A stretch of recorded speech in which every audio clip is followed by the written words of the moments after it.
ব্যক্তি থেকে পরিবার, সমাজ থেকে রাষ্ট্র, দেশ থেকে বিশ্ব সবকিছুর চালিকায় রাজনীতি। তাই রাজনীতির 10 দিক নিয়ে রাজকাহন নিবেদন করছে জি25 ইস্পাত। সাথে আছি আমি তাসনুভা তন্নি। সবার সামনে পিটিয়ে হত্যা, নিজের বাড়ির সামনে গুলি করে পায়ের রক কেটে খুন করা সহ বেশ কয়েকটি ঘটনার প্রেক্ষিতে গত 24 ঘন্টায় বিশেষ অভিযান চালিয়ে সারা দেশে 1,500-এর বেশি আসামিকে গ্রেপ্তার করেছে আইনশৃঙ্খলা বাহিনী। পুলিশ সদর দপ্তরের পরিসংখ্যান মতে 2024 সালে জানুয়ারি থেকে জুন পর্যন্ত 6 মাসে যেখানে দেশে 1543 জন খুন হয়েছিল, সেখানে চলতি বছরের 6 মাসে 387 জন বেড়ে খুনের সংখ্যা দাঁড়িয়েছে 1930 জনে। এছাড়া ঢাকা মহানগর পুলিশ ডিএমপির তথ্য বলছে 2025 সালের প্রথম 6 মাসেই রাজধানীতে 7,827টি অপরাধের মামলা হয়েছে, যা আগের বছরের একই সময়ের তুলনায় প্রায় 18% বেশি। যা তুলে ধরে গণমাধ্যমের খবর বলছে চলতি বছর সারা দেশে সহিংস অপরাধের মাত্রা বেড়েছে। তবে এই অপরাধ বাড়ার দাবি পুরোপুরি সত্য নয় জানিয়ে আজ সোমবার প্রধান উপদেষ্টার প্রেস উইং থেকে বিবৃতি দিয়ে বলা হয়েছে, গত 10 মাসে বড় ধরনের অপরাধের প্রবণতা স্থিতিশীল রয়েছে। সরকারের দাবি সহিংস অপরাধ উল্লেখযোগ্য হারে বাড়েনি, বরং কিছু বিচ্ছিন্ন ঘটনা ঘটেছে। তবে যাই হোক, একের পর এক নৃশংস ঘটনা জনমনে ভীতি সঞ্চার করায় সরকার খুন, চাঁদাবাজি সহ নানা অপরাধমূলক কর্মকাণ্ড দমনে দেশে চিরুনি অভিযান পরিচালনার কথা জানিয়ে বলেছে, এই অভিযানের জন্য অন্য অভিযানের মতো গতানুগতিক হবে না। এর আগে গত বছর অপারেশন ডেভিল হান্ট চালিয়ে তেমন কোনো শীর্ষ সন্ত্রাসী বা দাগী অপরাধী ধরার উদাহরণ দেখতে না পারলেও এবারের চিরুনি অভিযানে সেটা সম্ভব হবে। এছাড়া রাজনৈতিক সংস্কৃতি পরিবর্তন না হলে শুধু অভিযান চালিয়ে অপরাধ দমন করা যাবে কিনা, এই আলোচনায় আজ রাজকাহন স্টুডিওতে আছেন বিএনপির vice chairman doctor Asaduzzaman Ripon, আছেন বাংলাদেশ এলডিপির চেয়ারম্যান ও 12 দলীয় জোটের মুখপাত্র শাহাদাত হোসেন সেলিম, এবং আছেন এবি পার্টির সাধারণ সম্পাদক ব্যারিস্টার আসাদুজ্জামান ফুয়াদ। স্বাগত জানাচ্ছি আজকে রাজকাহনে। ব্যারিস্টার আসাদুজ্জামান ফুয়াদ, সবার সামনে পিটিয়ে হত্যা কিংবা সবশেষ আসলে যে হত্যাকাণ্ডগুলো আমরা দেখলাম, মসজিদের ইমাম তাকেও আসলে কুপিয়ে জখম করা হয়েছে, কিংবা সোহাগ হত্যার যে ঘটনাটিতে আসলে আমরা পুরো বাংলাদেশকে আমরা এক হতে দেখেছি, সেই ঘটনাগুলোকে আসলে আপনি কিভাবে দেখছেন? আমরা এর আগে নানানভাবে আসলে দেখেছি এই সরকার চেষ্টা করেছে মবতন্ত্রকেও এক ধরনের নিয়ন্ত্রণে নিয়ে আসে, কিন্তু আদৌ সেটি পারছে নাকি আসলে অপরাধীর তালিকা তৈরি করেই আমরা শেষ হচ্ছি, কিংবা এক একবার এক এক রকমের অভিযান চালাচ্ছি? ডেভিল হান্ট থেকে আপনি নিশ্চয়ই জানেন যে অপরাধী ধরার চাইতে অস্ত্র বা লাঠি সোটা এগুলো বেশি সেই সময় আসলে উদ্ধার করা হয়েছিল। এবারে চিরুনি অভিযান কতখানি কাজে লাগবে? ধন্যবাদ। যে কোনো ক্রাইম ঘটলে তো আসলে অনেকগুলো দিক বিবেচনা করতে হবে। এই ঘটনাটার ভিডিও দেখবার পরে আমাদের সবারই মূলত 2006-এর 28 অক্টোবরের লগি বৈঠার যে তাণ্ডব আওয়ামী লীগের নেতৃত্বে আমরা দেখেছি, সেটার কথা মনে পড়েছে। ঢাকার রাজপথে রাজনৈতিক দলের নেতাদেরকে সাপের মতো, কুকুরের মতো পিটায় হত্যা করবার যে লাইভ দৃশ্য আমরা দেখেছি, এবং সেই লাশের উপর নৃত্য করবার যে চিত্র, তো সেই রকম একটা বাস্তবতা ঘটেছে এবং আমরা তো সবাই খুবই আপসেট সাডেনলি।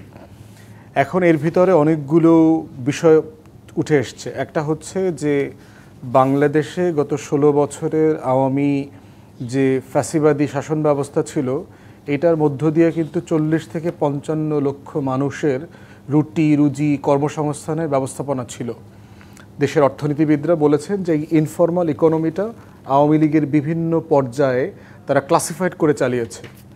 সাডেনলি 5ই অগাস্টে যদি 40-50 লক্ষ মানুষ বেকার হয়ে যায়, তার মহাখালী বাস স্ট্যান্ড চলে গেছে, কারণ বাজার চলে গেছে, টেম্পো স্ট্যান্ড চলে গেছে, সায়দাবাদ চলে গেছে, মোদির মতো লোকদের ইয়াবা ব্যবসা চলে গেছে, 48,000 কোটি টাকার শুধু ইয়াবা বিজনেস চলে গেছে।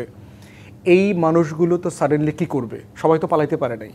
সবাই তো মানে খাকি পোশাকধারীদের সাথে লেনদেন করে শত শত কোটি টাকা ব্যবসা বাণিজ্য করে পোশাক পরায়া দিয়ে সীমান্ত পার করায় দিতে পারে নাই।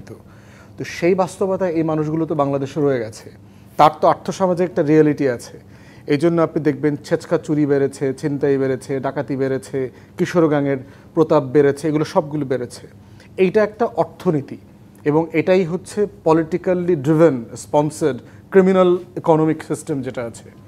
তো এই যে আপনি রেড বলছেন, খুন, মামলা, এই ঘটনাগুলো ঘটছে, এবং এই তথ্য উপাত্তের একটা বড় জায়গা হচ্ছে আগের সরকার যেভাবে ডেটা ম্যানিপুলেশন করতো, লুকাইতো, অন্তর্বর্তীকালীন সরকার কোনো ধরনের ক্রিমিনাল অফেন্সের তথ্য লুকাচ্ছে না, আপনি সব কিছু পাচ্ছেন। তো এই জন্য যখন সাংবাদিকরা অথবা গণমাধ্যম গত বছরের আওয়ামী রেজিমের সাথে কোনো তথ্য কম্পেয়ার করে, এই জায়গাটা আমাদের সবাইকে মাথায় রাখতে হবে যে এখানে ডেটা ম্যানিপুলেশন হয়েছে, এখানে ডেটা ম্যানিপুলেশন হয় নাই। অতএব সেই জায়গাতে এইটার ফ্লট এরর পার্সেন্টেজটা কতটুকু সেটা আমাদের বিবেচনায় নিতে হবে।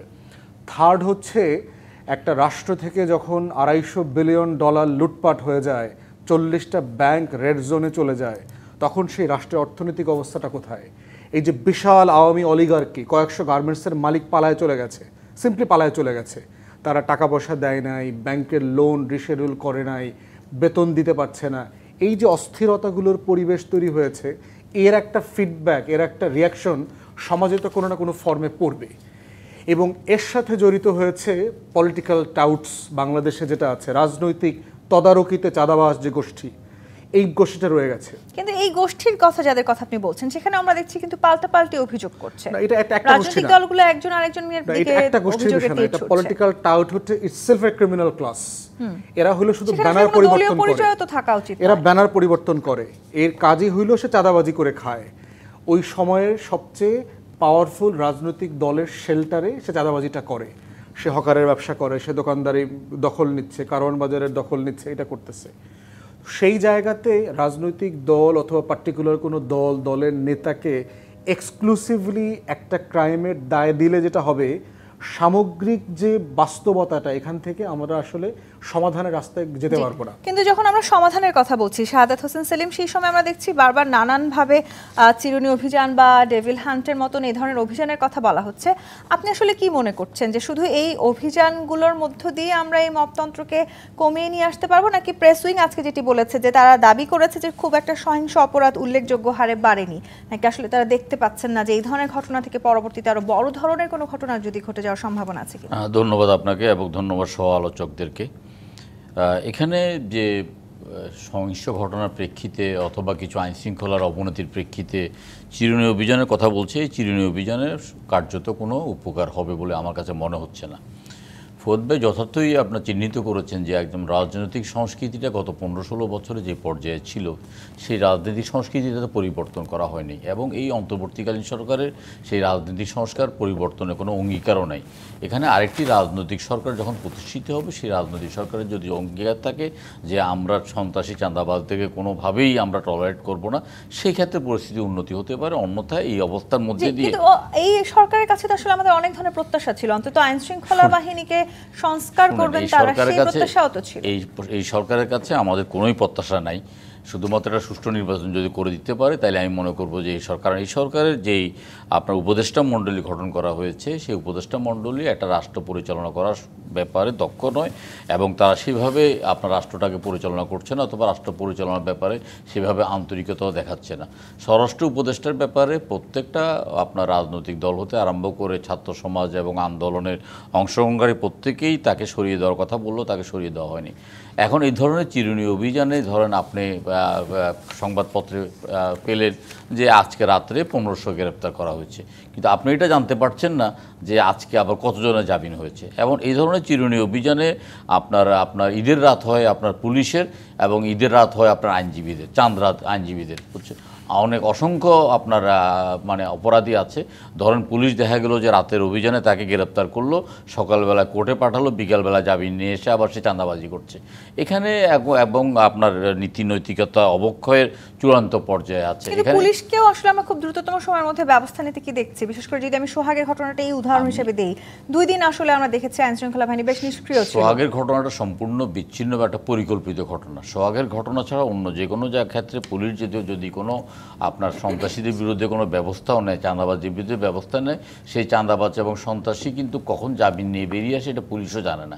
এটা আমাদের একটা বড় ধরনের দুর্বলতা। এবং আপনার আইনজীবীরা আপনার তাদের নৈতিকতার অবস্থান থেকে, যেমন আপনার এই যে সোহাগ হত্যার মার্ডারের পরে কয়েকজন আইনজীবী স্ট্যাটাস দিল যে আমরা কোনো আইনজীবী আমরা দাঁড়াবো না। আমি জানি না দাঁড়িয়েছে কিনা, কিন্তু আজকে না দাঁড়ালো কালকে ঠিকই দাঁড়িয়ে যাবে এবং আপনার সোহাগ হত্যাকারীদের পক্ষে তারা আপনার যত রকমের যুক্তিতর্ক পারে দাঁড় করাবে। এইটাই হলো যে আমাদের নৈতিকতার দুর্বলতা, এটা হলো আইনের দুর্বলতা। সুতরাং এই চিরুনি অভিযান সফল হবে এবং এই চিরুনি অভিযানের মাধ্যমে আপনার সন্ত্রাস বা চাঁদাবাজি কমবে এটা আমি মনে করি না। কারণ পুরো সিস্টেমটাই যে স্বৈরাচারের সিস্টেমটা কোথাও কোনো আঘাত করা হয়নি, পুরো সিস্টেমটাই রয়ে গেছে এবং এই সিস্টেমটাকে অনেক ক্ষেত্রে অনেকে উৎসাহিত করছে। কিন্তু এবং সেই এই ক্ষেত্রে সিস্টেমটাকেই তো আসলে পরিবর্তন করবার কথা ছিল অন্তর্বর্তীকালীন সরকারের এই এজেন্ডা তো নাই, এই যে সিস্টেম পরিবর্তনের কোনো এজেন্ডা নাই। সংস্কারের জায়গাটিতে তো তাদের আসলে আমাদের কিছু না কিছু যে সংস্কারগুলোর কথা বলছে সেই সংস্কারগুলো সঠিকভাবে করার মতো অবস্থাটা নাই। আমরা তো সংস্কার কমিশনের মিটিংয়ে প্রতিদিন আলোচনা করি, ওই সংস্কারের সাথে আপনার মানুষের মনোজগতের সংস্কার এবং রাজনৈতিক দুর্বৃত্তায়নের সংস্কার, এবং রাজনীতিটা মানেই যে দুর্বৃত্তায়ন, রাজনীতিটা মানেই চাঁদাবাজি, রাজনীতিটা মানেই ক্ষমতার অপব্যবহার, এটা 15-16 বছর যাবত যেটা হয়ে আসছে এটা রাতারাতি পরিবর্তন হবে না। আমি আবারও বলছি, আরেকটা অঙ্গীকারবদ্ধ রাজনৈতিক সরকার যদি রাষ্ট্রীয় ক্ষমতায় আসে এবং সন্ত্রাস চাঁদাবাজির বিরুদ্ধে যদি জিরো টলারেন্স এবং A to Z গ্রহণ করে, প্রশাসন থেকে পুলিশ থেকে আরম্ভ করে এবং আইনঙ্গন থেকে যদি শুরু করে একটা চেইনের মধ্যে আনতে পারে, তাহলেই আমরা আশা করতে পারি যে সন্ত্রাস এবং চাঁদাবাজটা কমবে। অন্যথায় কিন্তু এটার পরিমাণ বাড়বে। আর সোহাগহত্যা যেটা, সেটা হলো যে আপনার একটা সম্পূর্ণ একটা আপনার চাঁদাবাজদের এবং ব্যবসায়ীদের একটা দখলদারিত্বের একটা দ্বন্দ্বের মধ্য দিয়ে এটা একটা রাজনৈতিক পরিচয় আসলে খুঁজে পাওয়া যাচ্ছে, রাজনৈতিক পরিচয় খুঁজে পাওয়া যাচ্ছে যে সন্ত্রাসী, এদের কোনো রাজনৈতিক পরিচয় নাই। এরা দুদিন আগে আপনার আওয়ামী লীগ করতো, দুদিন পরে আবার ক্ষমতাসীন দল আছে। এখানে এই দুর্বৃত্তরা কিন্তু এখন ভাগ হয়ে গেছে। কেউ কিন্তু ওই যে কিংস পার্টি এনসিপির ছায়াতলে চলে গেছে, কেউ বিএনপি ছায়াতলে আসছে। বিএনপি এটাকে জিরো টলারেন্স হিসাবে নিয়ে যতটা পারছে চেষ্টা করছে এটাকে দমন করার জন্য। দলীয় জায়গা থেকে আমরা দেখছি আসলে বহিষ্কার করার, আমি আপনাকে বলি, বহিষ্কার করার পরে একটা কি, এটা বিএনপি তো রাষ্ট্রীয় ক্ষমতা নাই, বহিষ্কার করার পরে বিএনপি কি কোনো পুলিশি ক্ষমতা আছে? বিএনপি তাকে গ্রেপ্তার করে কোর্টে সারেন্ডার সম্পন্ন করবে, এটা দায়িত্বটা তো আইন শৃঙ্খলা বাহিনী এবং সরকারের। সরকার সেখানে নাকে সরিষার তেল দিয়ে খুবই আরামসে ঘুমাচ্ছে। ডক্টর হাসিদুজ্জামান রিপন, এই চিরুনি অভিযানের এবারে টার্গেট করা হয়েছে চাঁদাবাজ এবং সন্ত্রাসীদেরকে, সেটি স্বরাষ্ট্র উপদেষ্টা বলেছেন এবং এই প্রস্তুতি বেশ জোরে সোরে নেওয়া হয়েছে সেই কথাও তিনি আজকে জানিয়েছেন। একই সময়ে এনসিপি নেতা নাহিদ ইসলাম বলেছেন বিএনপি এখন মুজিববাদ এবং চাঁদাবাজদের পাহারাদার, বিএনপি চাঁদাবাজদের দলে পরিণত হয়েছে। টার্গেট কি তাহলে কোনো না কোনোভাবে ঘুরে ফিরে আবার সেই বিএনপি হচ্ছে? বিষয়টা ওরকমই অনেকটা মনে হচ্ছে। দেখুন, আপনি একটা রাজনৈতিক সরকার তার গুড গভর্নেন্স দিতে না পারার কারণে, ভালো নির্বাচন না করার কারণে, লুটপাটের কারণে, যা যা আওয়ামী লীগের আমলের যা যা ঘটনাগুলো, যে ম্যানিফেস্টেশনগুলো ছিল, এসব তো নানা কারণে আপনি একটা সরকারের সমালোচনা করতে পারেন। ওই সরকার উদয় একটা ভালো নির্বাচন হয়নি ইত্যাদি ইত্যাদি নানা কারণ থাকতে পারে। টাকা পাচার থেকে শুরু করে, প্রশাসন থেকে শুরু করে আপনার নানা প্রতিষ্ঠানগুলোকে পলিটিসাইজেশনের অভিযোগ আপনি আনতে পারেন। কিন্তু একটা রাজনৈতিক দল যারা ক্ষমতায় নেই তাকে যেভাবে টার্গেট করা হচ্ছে এবং সেই রাজনৈতিক দলের শীর্ষ নেতৃত্বকে যেভাবে মেলাইন করার চেষ্টা করা হচ্ছে অশ্রাব্য ভাষায়, এটা খুবই একটা টার্গেটেড অ্যাক্ট বলে আমার মনে হচ্ছে। তার কারণটা হলো, আপনি দেখবেন এই যে সম্প্রতি আপনি যে 3টি ঘটনার উদাহরণ টানলেন, মিটফোর্ডের ঘটনাটা একই দিনে কিন্তু আপনার মিটফোর্ডের লাল চাঁদের আপনার নৃশংস হত্যাকাণ্ড, খুলনায় যুবদলের বহিষ্কৃত কর্মী মাহবুবকে আপনার তার বাড়ির ফটকের সামনে দাঁড়িয়ে গুলি করা এবং তার রক কেটে দেওয়া, একেবারেই সেটাও বলবো খুব চর্চাতে যারা অভ্যস্ত সেই লোকগুলোই এই রক্ষাটার রাজনীতিটা করেছেন। তারপর আপনার মসজিদের ইমাম খুদ বা পছন্দ নেই তাকে হত্যার চেষ্টা করা, এতগুলো ঘটনা ঘটনাটি ঘটলো 9 তারিখে, 9 তারিখ গেল, 10 তারিখ গেল, কোনো আলোচনা নেই। অনেক মানুষ এটাকে করেছে, ভিডিও করেছে। আইন প্রয়োগকারী সংস্থা ছিল, আনসার ছিল, কিন্তু আমি আজকে একটা ভিডিওতে দেখলাম মানুষজন আনসারদেরকে শাড়ি এবং চুড়ি গিফট করছে। আনসার ছিল কিন্তু তারা কোনো অ্যাক্ট করে নাই, পুলিশ ছিল তারা কোনো অ্যাক্ট করে নাই। আচ্ছা, তো তারপরে আপনি দেখলে হঠাৎ করে 11 তারিখে বিএনপির বিরুদ্ধে একটা চিহ্নিত গোষ্ঠী তারা আপনার নেমে পড়লো এবং আপনার 1, 2, 3, 4 বলে স্লোগানও কেউ থামুন, আমাকে কথাটা বলতে না দিয়ে আপনি আরেকটা বললে হবে কিভাবে। তারপরে আপনার এরপর আমাদের দলের ভারপ্রাপ্ত চেয়ারম্যান তার বিরুদ্ধে বিষোদ্গার করা শুরু করলো। আমরা তো 4,000 4,500 লোককে যার বিরুদ্ধে অভিযোগ আসছে, এটা অনেক বড় পার্টি, যার বিরুদ্ধে অভিযোগ আসছে তার বিরুদ্ধে তাকে কিন্তু শাস্তির আওতায় আনা হচ্ছে, তাকে জিজ্ঞাসাবাদ করা হচ্ছে। একটু থামুন, আর কি আমি কি পুলিশ? আমি কি স্বরাষ্ট্রমন্ত্রী? স্বরাষ্ট্রমন্ত্রী আমার কাছে, আমি কি তাদেরকে অ্যারেস্ট করে থানায় ভরবো? পারি আমি সেটা? অলরাইট, ইলেকশন দিয়ে দেন, তারপরে যদি আমার দল ক্ষমতা যায় তখন যদি আমি না পারি, না করি, না ধরি, তাদেরকে আওতার মধ্যে মানে আইনের আওতার মধ্যে না আনি, তখন বলবেন যে আপনারা কিছু করছেন না।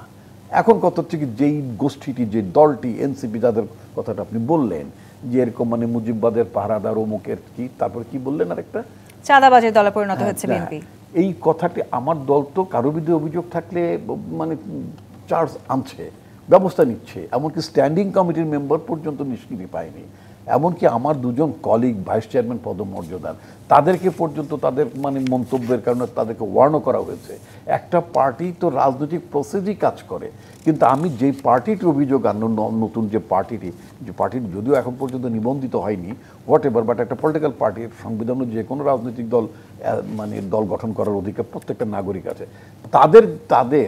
তাদের লোকেরা যে চাঁদাবাজিটা করছে, তাদের বিরুদ্ধে তারা তো একজন লোকের বিরুদ্ধে ব্যবস্থা নিতে পারেন। এই যে আজকেই আপনার সোশ্যাল মিডিয়াতে মানে আপনার একটা ভিডিও বেরোলো যে তাদের একজন কর্মী ইমন কি যেন কি ইমামুর রশিদ ইমন লাইক দ্যাট, এরকম একটা কিছু কর্মী বা নেতা, তিনি টাকা মানে একজন নারী 7 লক্ষ টাকা তাকে দিচ্ছেন, 10 লক্ষ টাকা দেওয়ার কথা ছিল। সেই ভিডিওটা সোশ্যাল মিডিয়াতে সরলীকরণ করবেন না তুমি, বিকজ ইউ অ্যাকিউজ বিএনপি, আপনি বিএনপির অভিযোগ দিয়েছেন, সুতরাং এটা আমি অভিযোগ দিইনি, যে অভিযোগগুলো আছে সেগুলো বলছি, জি উত্থাপন করেছেন, সেটা তো আমাকে এক্সপ্লেইন করতে দিতে হবে, তা না করলে তো আমার প্রতি আপনি অবিচার করবেন, ওটা এস্টাবলিশ করার একটা প্রক্রিয়ার মধ্যে চলে যাবে। তো তখন কি হলো ঘটনাটা, এখন এই যে এই দলটা এবং বলেছে, মহিলাটি বলেছে 48 লক্ষ টাকা তাদেরকে দিয়েছে। তো এই যে চাঁদা রাজনৈতিক দল নিতেই পারে, সেটা একটা ট্রান্সপারেন্সি থাকবে। ওয়েল, ওই পার্টি দেখাক যে আমি চাঁদা নিয়েছি 48 লক্ষ টাকা, this is the money receipt. অন্য রাজনৈতিক প্রতিষ্ঠিত রাজনৈতিক দলগুলোর বিরুদ্ধে তাদের অভিযোগ আছে, তারা তো নতুন ধারার নতুন রাজনৈতিক বন্দোবস্ত করবে, তো নতুন রাজনৈতিক বন্দোবস্ত করলে তারা একটা রিসিপ্ট দেখাক, যেটা আমরা করেছি। এই যে নীরবে চাঁদাবাজি, সরবে চাঁদাবাজি, গোপনে চাঁদাবাজি, রাতের আধারে চাঁদাবাজি করছে। এর আগে টেক্সট বুক বোর্ডের একটা ঘটনা, তাদের যে পাগড়িওয়ালা এক নেতা, হ্যাঁ, আমার পার্টি তো ব্যবস্থা নিচ্ছে, সুতরাং চাঁদাবাজ, নতুন চাঁদাবাজের ব্রিডিংটা তো এই নতুন পার্টিতে হবে। মশা যেভাবে ডোবাতে যেভাবে পয়দা হয়, ওইভাবে মশার মতো ওই ডোবাতে আপনার চাঁদাবাজ উৎপাদন হচ্ছে। এই যে আসলে প্রতি রাজনৈতিক দল একে অপরের বিরুদ্ধে দোষারোপ করছেন, we are not accusing other party, আমরা প্রমাণ দিয়ে দেখাচ্ছি যে তারা তাদের লোকেরা চাঁদাবাজি করছে। কোন রাজনৈতিক দল আদৌ অস্থিরতা বাড়ানোর চেষ্টা করছে কিনা সেটিও এখন একটি প্রশ্ন হয়ে দাঁড়িয়েছে, এবং এটি আসলে কোনো না কোনো ভাবে তাড়াতাড়ি নির্বাচন করা কিংবা নির্বাচন পিছিয়ে দেওয়া, এই দুটোকে একসাথে আসলে এই দাবিগুলোকে সত্যি করবার এক ধরনের প্রয়াস কিনা। আমি আপনার কাছে প্রশ্ন রেখে বিরতিতে যেতে চাই। জি25 প্রাথমিক রাজকাহন থেকে বিরতি নিয়ে ফিরছি, সাথেই থাকুন। জি25 প্রাথমিক রাজকাহন দেখছেন। ব্যারিস্টার ফুয়াদ, প্রশ্ন রেখে বিরতিতে গিয়েছিলাম, কোন একটি রাজনৈতিক দল অস্থিরতা বাড়ানোর চেষ্টা করছে কিনা সেই প্রশ্ন দেখা দিয়েছে। কেউ তাড়াতাড়ি নির্বাচনের আশায় কিংবা নির্বাচন পেছানোর আশায় এইভাবে আসলে দলগুলোর মধ্যে এক ধরনের সৃষ্টি করা হচ্ছে কিনা এই ধরনের ষড়যন্ত্র। এটা অসম্ভব কিছু না, কারণ বাংলাদেশের যারা পরাজিত শক্তি 24-এর গণ অভ্যুত্থানে এবং তাদের যারা বিদেশি আশ্রয়দাতারা ছিল, তারা এই দেশে স্থিতিশীলতা থাকুক এটা তো চাওয়ার কোনো কারণ দেখতে পাচ্ছি না। সো প্লাস হচ্ছে বাংলাদেশের ডিপ স্টেটও আছে, বিভিন্ন অর্গানাইজেশনের ভিতরে যে আওয়ামী লুটেরা শ্রেণী আছে, যারা এই সিচুয়েশনটাকে অ্যাবিউজ করা, ভিতর থেকে তারেক রহমানের সাথে প্রফেসর ইউনূসের মিটিংয়ের পরে কিন্তু দেখবেন এই ধরনের অর্কেস্ট্রেটেড ক্যাম্পেইনগুলো খুব বেড়ে গেছে ঘটনাগুলো, এবং আপনি দেখবেন সাডেনলি 4-5টা ঘটনা একসাথে ঘটার পরে দেখবেন যে বিএনপি এনসিপির বিরুদ্ধে লাগে, এনসিপি বিএনপির বিরুদ্ধে লাগে, স্টেটমেন্ট সোশ্যাল মিডিয়া পুরো ফ্লাডেড হয়ে যায়। তো বোঝা যাচ্ছে যে যারা আসলে তারেক রহমানের সাথে অন্তর্বর্তীকালীন সম্পর্কটা ও সরকারের সম্পর্কটা স্টেবল থাকুক, দেশের স্বার্থে থাকুক, তাদের সম্পর্কটা আলাপের মধ্যে থাকুক, দ্বিমত থাকুক কিন্তু আলাপের মধ্যে থাকুক, সেইটা চায় না এমন শক্তিগুলো, এই ডিপ স্টেটগুলো এইটা করে থাকতে পারে। অতএব সেই জায়গায় রাজনৈতিক দলগুলোকে আমার বিনীত অনুরোধ হচ্ছে, সেটা বিএনপি নেতৃবৃন্দ আছেন, এখানে রিপন ভাই আছেন, অথবা এনসিপি নেতৃবৃন্দ আছেন, কথা বলবার সময় সহনশীলতা এবং এই বাস্তবতাগুলো আমরা মাথায় রেখে যেন কথা কিন্তু বলি। ব্যাসিফাত, নির্বাচন হলে আসলে সব সমস্যার সমাধান না, হয়ে যাবে? হবে না। নির্বাচন হলে নিঃসন্দেহে আইন শৃঙ্খলা বাহিনীও শক্তিশালী হয়ে যাবে, সেটা কি আসলে কোনো সুপার পাওয়ার আছে না, নির্বাচিত হবে না, সরকারের এটা কাছে? বাস্তবতাটা তা হবে না। তবে যেটা করতে হবে পলিটিক্যাল গভর্নমেন্টকে, যেটা আমরা বারবার বলি যে সংস্কারের সোর্স জায়গা হচ্ছে পলিটিক্যাল পার্টির আভ্যন্তরীণ সংস্কার। এখানে রিপন ভাই আছে, সেলিম ভাই আছে, ওনাদের সাথে আমাদের লম্বা এইসব ব্যাপারে কথা হয়েছে। একটা রাজনৈতিক দল যদি আভ্যন্তরীণ আয় ব্যয়ের বাস্তবতাটা স্বচ্ছতার সাথে ডিল করতে না পারে, তার আভ্যন্তরীণ দলের ভিতরে যদি গণতন্ত্রের চর্চা, সহনশীলতার চর্চা, দ্বিমতের চর্চা এবং সেগুলো পাবলিকলি বলার চর্চা যদি করতে না পারে, তাহলে এটার কোনো সমাধান হবে না। এবং দেখেন, এই চাঁদাবাজির সেক্টরগুলোকে কর্পোরেটাইজ করতে হবে। যদি বিএনপি বড় দল আকারে ক্ষমতায় আসে, তাকে এই জায়গাগুলো সিরিয়াসলি ডিল করতে হবে। দেশের আপনার নেটের ব্যবসাটা কেন পলিটিক্যাল পার্টিগুলো কর্পোরেটাইজ করে না? ডিশের ব্যবসা কেন কর্পোরেটাইজেশন হচ্ছে না?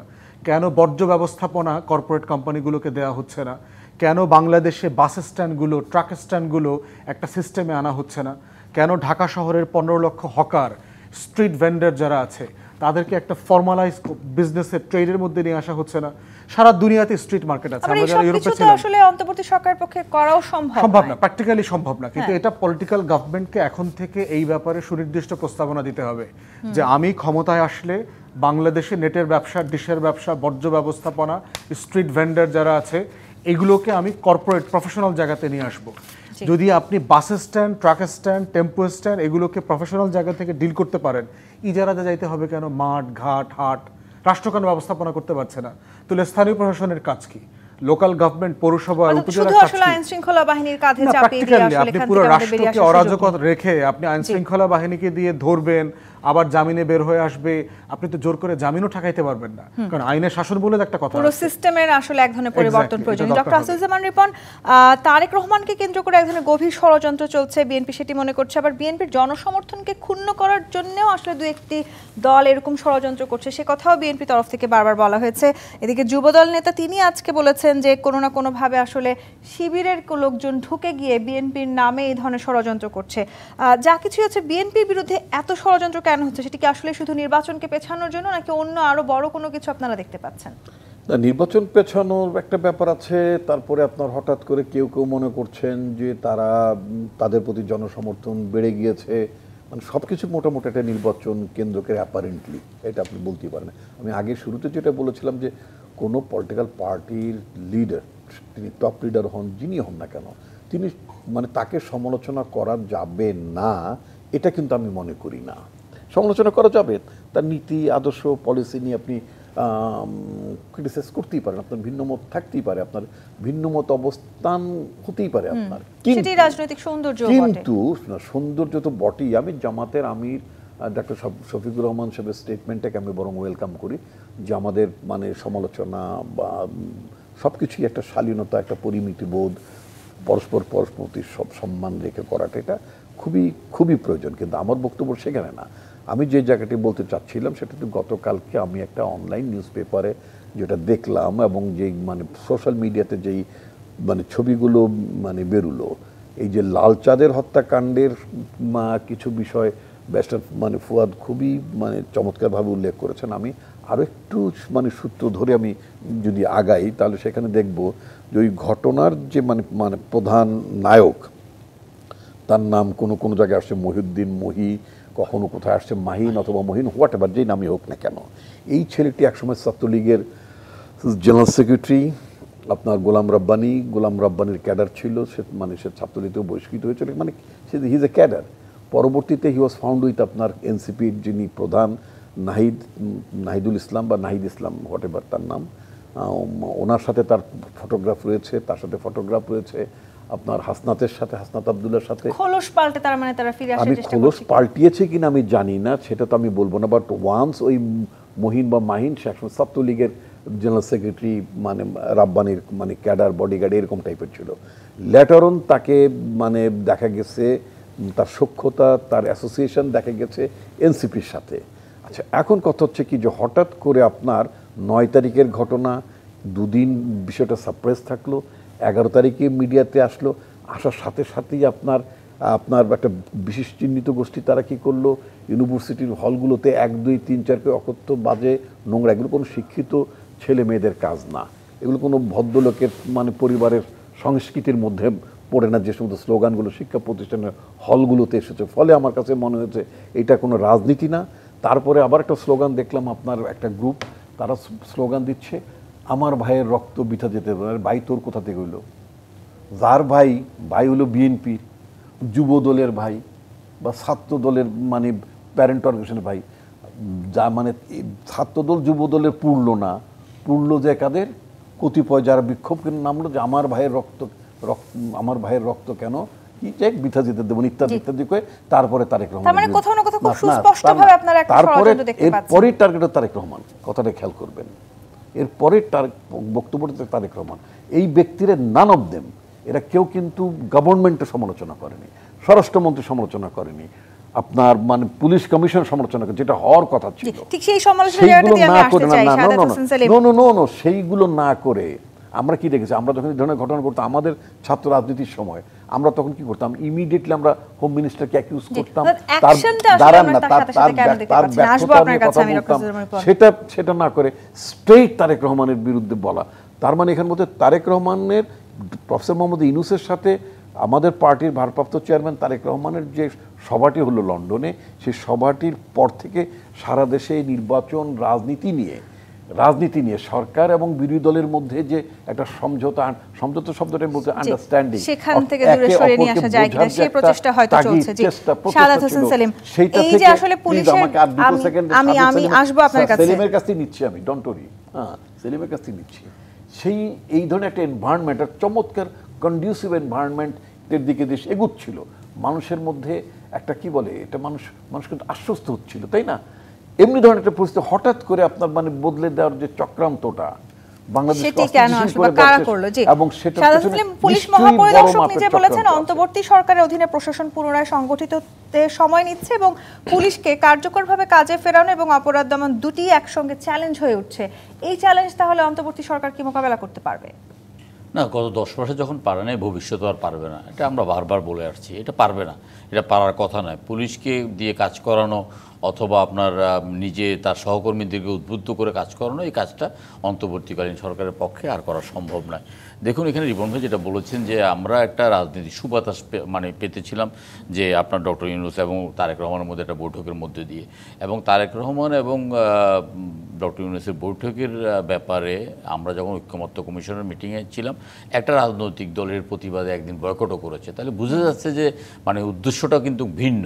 আমরা কিন্তু নিজেরা একটা নির্বাচনের প্রস্তুতি নিচ্ছি এবং নির্বাচনী মাঠে গিয়ে করছি। গত 15-17 বছর যাবৎ কোনো রাজনৈতিক দলের পক্ষ থেকে তারেক রহমানকে কোনো রকমের মানে ইয়ে করে মানে তার বিরুদ্ধচারণ করে এভাবে আপনার নোংরা ভাষায় কথা বলে নাই। যে ভাষাটা হঠাৎ করে তাৎক্ষণিকভাবে একটা লালবাগের আপনার এই যে মিটফোর্ডের ঘটনার প্রেক্ষিতে পুরোটাই মনে হচ্ছে যে একটা প্ল্যান ওয়াইজ সারা বাংলাদেশ তাৎক্ষণিকভাবে আপনার একটা পরিকল্পিতভাবে একটা একটা একটা অরাজকতা সৃষ্টি করছে। কিন্তু আমি বিএনপি নেতাদেরকে ধন্যবাদ জানাই বা তাদের সহনশীলতাকে ধন্যবাদ জানাই যে পাশাপাশি তারা কোনো রিয়েক্ট করে নাই এবং তারা কোনো রিয়েক্ট না করে জিনিসটাকে আপনার সত্যটা বের করার চেষ্টা করেছে এবং চেষ্টা করেছে যে এখানে ঘটনাটা কী হয়েছে এবং তারা তাদের সত্যটা বের করতে পেরেছে। সেটা বিএনপি নেতারা করছেন, কিন্তু সরকারের আসলে যে পরিমাণ পদক্ষেপ নেওয়ার কথা ছিল সেটি কি আমরা দেখতে পাচ্ছি? উল্টো প্রেস উইং আজকে যা বলেছে যে তারা বলেছে যে বারবারই বলছি গত 10 মাসে আমরা বলছি যে দেশে কোনো সরকার আছে, দেশে কোনো সরকার আছে এটারও আপনারা অস্তিত্ব খুঁজে পাই না। দেশে কোনো উপদেষ্টা আছে এটারে আমরা পাই না। এবং এই প্রশ্নটা একটু করতে চাই, প্রেস উইং যখন বলছে যে সহিংস অপরাধ উল্লেখযোগ্য হারে বাড়েনি, কিছু বিচ্ছিন্ন ঘটনা ঘটছে, একই সময় হিউম্যান রাইটস বলেছে সোহাগ হত্যা কোনোভাবেই কোনো বিচ্ছিন্ন ঘটনা নয়। এই দুটো পাশাপাশি যদি আমি রাখি, সেই জায়গাতে অপরাধী তালিকা করার যে নির্দেশনা আসলে স্বরাষ্ট্র মন্ত্রণালয় থেকে দেওয়া হচ্ছে, সেই তালিকা কতখানি স্বচ্ছ হবে, জবাবদিহিতাপূর্ণ হবে, সেটি নিয়েও আসলে প্রশ্ন করার সময় আমাদের এসছে কিনা। আমি আপনার কাছে আসবো, আরেকটি বিরতি নিয়ে ফিরতে চাই। জি25 প্রাথমিক রাজকাহন থেকে বিরতি নিয়ে ফিরছি, সাথেই থাকুন। আর একবার আমন্ত্রণ জি25 প্রাথমিক রাজকাহনে। শাহাদাত হোসেন সেলিম প্রশ্ন রেখে বিরতিতে গিয়েছিলাম, একই ঘটনাকে যখন আসলে প্রেস উইং থেকে বলা হচ্ছে বিচ্ছিন্ন ঘটনা, সেই সময় হিউম্যান রাইটস বলছে এটি কোনোভাবেই কোনো বিচ্ছিন্ন একদিনের ঘটনা নয়, আবার এই ঘটনাকে কেন্দ্র করে বা অন্যান্য এই সাম্প্রতিক সময়ের ঘটনাকে কেন্দ্র করে যে অপরাধীর তালিকা করার নির্দেশ দেওয়া হয়েছে, সেটি নির্দেশ দেওয়া হয়েছে সব জেলার পুলিশ সুপার এবং ওসিদেরকে। সেই তালিকার আসলে জবাবদিহিতে কিংবা স্বচ্ছতা নিয়েও প্রশ্ন তোলার কি আসলে সুযোগ আছে কিনা? না, আমি আগেই বলছি যে এটা মানে এই তালিকা বা আপনার চিরুনি অভিযান এগুলো কোনো কাজে আসবে না। আমরা যেটা চাই সেটা হলো যে দেখুন, আজকে মানে জুলাই মাস, এই জুলাই মাসে কিন্তু আমরা গত বছর প্রত্যেক কাঁধে কাঁধ মিলিয়ে স্বৈরাচার উৎখাত করার জন্য, স্বৈরাচারের পক্ষে পালিয়ে যাওয়ার জন্য বা পতনের জন্য আমরা আন্দোলন করেছি। আমরা আশা করেছিলাম যে এই জুলাই মাসে আমরা যারা অভ্যুত্থানের পক্ষের শক্তি, আমরা আসলে নিজেরা নিজেদেরকে আপনার একটা সংযত রেখে আমাদের মধ্যে রাজনৈতিক প্রতিযোগিতা থাকতে পারে, প্রতিনিধি থাকতে পারে, ক্ষমতা যাওয়ার জন্য এক ধরনের আমাদের চেষ্টা থাকতে পারে, প্রচেষ্টা থাকতে পারে, কোনোটাই কিন্তু রাজনীতি ব্যাকরণের বহির্ভূত নয়। কিন্তু আমরা যেন রাজনীতি ব্যাকরণের বহির্ভূত কোনো আলোচনা মানে আচরণ না করি। এখানে অবশ্যই তো এখানে দুষ্কৃতিকারী বলেন বা ভবিষ্যতে ষড়যন্ত্র বলেন, একটা কিছু তো মানে আছেই, এবং এটা দিনে দিনে স্পষ্ট হচ্ছে যে মিটফোর্ডের ঘটনাটা বিচ্ছিন্ন কোনো ঘটনা নয়। আর প্রেস উইংয়ের যে যিনি বলেছেন তেনা, এটা যে কোনো সরকারের প্রেস উইংয়ের দায়িত্ব হলো যে সরকারের গুণগান গাওয়া, আর যত ঘটনাই ঘটুক এটা বিচ্ছিন্ন ঘটনা, স্বাভাবিক ঘটনা, এর উপর এমন কোনো কিছু আসবে যাবে না, এই ধরনের কথা বলা। আমরা সেই ঘটনার দিকে না গিয়ে আমরা যদি ঘটনা প্রভাব, আমি আবারও বললাম আপনাকে যে এটার সাথে সাথে যে রিয়াক্টটা করেছে, রিয়াক্টটা কিন্তু বোঝা যাচ্ছে যে এটা একটা সুপরিকল্পিত ঘটনা। কিন্তু আমরা এখনও চাই যে যেহেতু এই জুলাই মাসে অসংখ্য শহীদ রক্ত দিয়েছে, অসংখ্য মানুষ পঙ্গু হয়েছে, অসংখ্য মানুষ এটা পরিবর্তনে আশা করেছে, আমরা আমাদের রাজনৈতিক সংস্কৃতিটা পরিবর্তন করার জন্য আমরা রাজনীতিবিদরা নিজেরাই আমার মনে উদ্যোগী হই।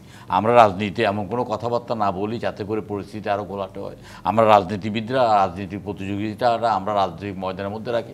আমরা এমন কিছু না বলি, যেমন নাহিদ ইসলাম যেটা বললেন যে আমরা বিএনপি বাকশালের পাহারাদার, এই কথাটা তো নাহিদ ইসলাম মানে অতিরিক্ত বলে ফেলছেন। রাজনীতিতে আপনার প্রতিপক্ষ সমালোচনা আমরা 50 বছর যাবত জানি। আমি মানে অনেক বড় বড় রাজনৈতিক নেতার সান্নিধ্যে ছিলাম, তারা কিভাবে রাজনৈতিক প্রতিপক্ষকে কটাক্ষ করতো আপনার সেটাও আমরা দেখেছি। কিন্তু এখানে সরাসরিভাবে আক্রমণ করার কোনো কারণ নাই। আর তারেক রহমান সাহেবের মতো উনি যেটা গত 9-10 মাসে ওনার ইমেজটাকে একটা আকাশচুম্বী অবস্থায় নিয়ে গেছেন, এবং প্রফেসর ইউনূসের সাথে মিটিং করার পর থেকে বাংলাদেশে রাষ্ট্রীয় প্রশাসনে ব্যবসায়ী মহলে একটা আশার সঞ্চার হয়েছে। আমরা এই আশাটাকে এই মুহূর্তে বিনষ্ট হতে দিতে চাই না, এবং কেউ এটা বিনষ্ট করুক এটাও আমরা চাই না। আমি আপনাকে একটা জিনিস বলি, ধরুন এখানে আমরা এই মুহূর্তে এমন অনেককে সহ্য করছি যারা গত 17 বছর স্বৈরাচারের দালাল ছিল, দোষর ছিল, যারা স্বৈরাচারের আচরণ নিচে আশ্রয় নিচ্ছে, যারা কওমি জননী বলে তার কাছে আশ্রয় প্রার্থনা করেছে, তাদের মুখ দিয়ে অনেক অসভ্য বক্তব্য যাচ্ছে, আপনার অনেক ধরনের মানে এত উস্কানিমূলক মানে বক্তব্য দিচ্ছে। সেক্ষেত্রেও যে আমরা যে এখন পর্যন্ত ঠান্ডা মাথায় আমাদের আমরা চাই যে আমরা ঠান্ডা মাথায় থাকি, কিন্তু আমরা সহনশীল অবস্থায় থাকি, কিন্তু তাদের প্রতি আহ্বান জানাবো যে আপনারা সীমা লঙ্ঘন করবেন না। সীমা লঙ্ঘন করলে কিন্তু পরিস্থিতি আপনাদের কারো নিয়ন্ত্রণে থাকবেন না। আপনারা ইতিমধ্যেই কিন্তু সীমা লঙ্ঘনটা করে ফেলছেন। এই যে সীমা লঙ্ঘন এবং পরিস্থিতি নিয়ন্ত্রণের বাইরে চলে যাওয়ার যে শঙ্কা, সেটা কিন্তু এই মুহূর্তে সবাই করছেন। অনেকেই ভাবছেন ঠিক এই জুলাই মাসে এসে যখন রাজনৈতিক দলগুলোর মধ্যে এখন ঐক্য হবার কথা ছিল, তখন দূরত্ব বাড়ছে, পারস্পরিক দোষারোপও বাড়ছে। -2 ফর্মুলার যে শঙ্কা সেটি আরও প্রকট হচ্ছে, সেই ধরনের একটি শঙ্কাও তাহলে বাড়ছে কিনা? দেখেন, এই ধরনের সিচুয়েশনে অস্থিরতার অনেকগুলো কারণ থাকতে পারে। বটম লাইন হচ্ছে রাজনৈতিক দলগুলোকে কথাবার্তা বলা, আচার আচরণে সংযত হতে হবে। বিশেষ করে আমাদের তরুণ বন্ধুদেরকে বলবো যে এমন কিছু বলা যাবে না অথবা করা যাবে না যেটা ভবিষ্যতে হয়তো আমাদেরকে বিব্রতকর অবস্থানে ফেলে দেবে। ঠিক একইভাবে বিএনপির মতো যারা মুরব্বী অথবা বড়রা দায়িত্বশীল রাজনৈতিক দল আছে, তাদেরকে আরও বেশি রাজনৈতিক আচরণ করতে হবে, আরও বেশি দায়িত্বশীল আচরণ করতে হবে। কোনো দল এই ধরনের সিচুয়েশনে কোনো দলকে কোনো কারণে ব্লেম দেওয়ার কোনো কালচারে আমাদেরকে ঢোকার সুযোগ নাই। বরং আমি বোধ করছি প্রত্যেকটা রাজনৈতিক দল নিজেদের মধ্যে এখন কথা বলা দরকার, চা খাওয়া দরকার, যে আমাদের ব্যাপারে এই কথাগুলো আপনারা বলছেন, আপনাদের ব্যাপারে এখন আছি, আমরা আছি সম্পর্কে আমরা কমিশনে বসতেছি না, কমিশনে আমরা প্রত্যেক দিন সারা দিন, এই যে আজকে সেলিম ভাই ছিলেন, আমি ছিলাম, সারাদিন আমরা একসাথে বসে চা আড্ডাবাজি, গল্প, সিরিয়াস ডিসকাশন, খাওয়া দাওয়া সবই তো করেছি। তাহলে কেন কথা বলা যাবে না? কথা বলার পরিবেশ তো আছে। তো আমি ফিল করতেছি বিএনপি বড় দল হিসেবে তার একটা উদ্যোগ নেওয়া উচিত, প্রত্যেক গণ অভ্যুত্থানের পক্ষের প্রত্যেকটা রাজনৈতিক দলের সাথে ইমিডিয়েটলি বসা, কথা বলা, চা খাওয়া, আমাদের মধ্যকার সম্পর্কটা যেন কোনোভাবে ভেঙে না যায়। কিন্তু সেই দায়িত্ব আসলে শুধু বড় দল বলে বিএনপি নাকি আসলে যারা বারবার দোষারোপ করছেন, অভিযোগ করছেন, তাদের জায়গা থেকেও একটি দায়িত্ব আছে? সংসারে বড় ভাই যেমন দেখবেন, সংসারের বড় ভাই, সংসারের বড় ছেলে, ওনাদের উপর দায়িত্বটা একটু বেশি থাকে। আমরা বিএনপিকে দায়, দায়িত্ব, দরদ, সমালোচনা, অবদান, ক্রেডিট সবই বেশি দেই, কারণ হচ্ছে তার সাইজের কারণে। এই জন্য তাকে দায়িত্ব নিতে হবে। সেই সে reach out দায়িত্বটা করতে আসলে হবে। বিএনপি কতখানি নিচ্ছে? ডক্টর আসাদুজ্জামান রিপন, এই শুধু চিরুনি অভিযান করে অপরাধ কমবে নাকি বিএনপির যে দায়িত্ব নেবার কথা ব্যারিস্টার ফুয়াদ বলছিলেন, সেই দায়িত্ব শুধু বিএনপি নয় সব রাজনৈতিক দলগুলো মিলে যদি আসলে আমরা নিতে পারি, সেক্ষেত্রে আসলে আমরা অপরাধটাকে কমিয়ে নিয়ে আসতে পারবো? না, এটা তো সত্য কথা যে আপনার টেন্স থাকা তো ভালো না। রাজনীতি তো একটা রাজনীতি মানুষের চেয়েও সাধারণ মানুষের মধ্যে উদ্বেগ এবং উৎকণ্ঠা অনেক বেশি, কারণ এটা হচ্ছে জুলাই মাস। এমনি একটি মাসে গত বছর আমাদের নাগরিক সমাজ, আমাদের ছাত্র জনতা একটা উত্তাল আন্দোলনের মধ্য দিয়ে একটা অগাস্টের 5 তারিখ একটা স্বৈরাচারী সরকারের পতন ঘটিয়েছে। আমরা তার বর্ষপূর্তি পালন করতে যাচ্ছি। রাজনৈতিক দলগুলো যারা এই সমস্ত স্টেক হোল্ডার ছিলেন, যারা এই ধরনের ইয়ে করেছেন, কি বলে প্রোগ্রাম করেছেন, তারা আজকে যার যার রাজনৈতিক দলের প্ল্যাটফর্ম থেকে তারা অনেকগুলো অনুষ্ঠান হাতে নিয়েছেন। আমার কাছে হঠাৎ করে মনে হলো ফোকাসটা যেন ভিন্ন জায়গায় চলে গিয়েছে, যেখানে আমরা স্মৃতিচারণ করব, যেখানে শহীদদের আত্মত্যাগের কথা স্মরণ করব, তাদের ইনকমপ্লিট টাস্ক যেগুলো আছে সেই অসমাপ্ত কাজগুলোকে আমরা এগিয়ে নিয়ে যাওয়ার জন্য আমরা আবার শপথ উদ্দীপ্ত হব। সেই কাজগুলো রেখে আমরা এমন একটা বিতর্কের মধ্যে, এমন একটা চক্রান্ত সামাল দেওয়ার জায়গার মধ্যে আমাদেরকে ছুটতে হচ্ছে, এটা খুবই অনাকাঙ্ক্ষিত। এই পরিস্থিতি, এই পরিবেশটা থাকার কথা ছিল না। আমি গোড়া থেকে আমার কাছে অনুমান হচ্ছিল, এবং এটা আমি অনেক আগেও বলেছিলাম যে বাংলাদেশের ডেমোক্রেসিকে, আমাদের স্টেট কে এটাকে অস্থিতিশীল করার জন্য নানা অ্যাক্টরস যারা তারা খুবই এঙ্গেজড আছেন, এতে কোনো সন্দেহ নেই। যেমন বিএনপি অফিসে কয়েকদিন আগে একটা পটকা বিস্ফোরণ, পটকাতে বিএনপি অফিসের কোনো দেয়ালের কোনো প্লাস্টার খসে গেছে সেই অভিযোগ আমি করছি না, কিন্তু একটা রাস্তার মধ্যে পটকা ফুটেছে, that's not a good sign. এটা যখন আমরা যখন আমরা এরশাদ বিরোধী যখন আমরা আন্দোলন করেছি, তখন আমরা দেখেছি এই ধরনের ভয় ঠয় ঢুকিয়ে দেওয়ার জন্য এরকম মাঝে মধ্যে বিভিন্ন রাজনৈতিক দলের অফিসের সামনে পটকা টটকা ফুটতো। একইভাবে যখন দেখলাম যে প্রত্যেকের নিউজে দেখলাম আপনার নবগঠিত পার্টি এনসিপির কার্যালয়ের সামনে 2টো পটকা ফুটেছে বাংলা মোটরে, বা এগুলো কি কোনো ভালো লক্ষণ? আজকে এই পটকা ফুটলো দুটো রাজনৈতিক দলের কার্যালয়ে। এই সব ধরনের কর্মকাণ্ড এই চিরুনি অভিযানে কমবে বলে কি বিএনপি মনে করছে? আমি আসলে চিরুনি অভিযান শব্দটা নিয়ে আমার যথেষ্ট আপত্তি আছে। ইংরেজিতে কম্বিং অপারেশন বলে।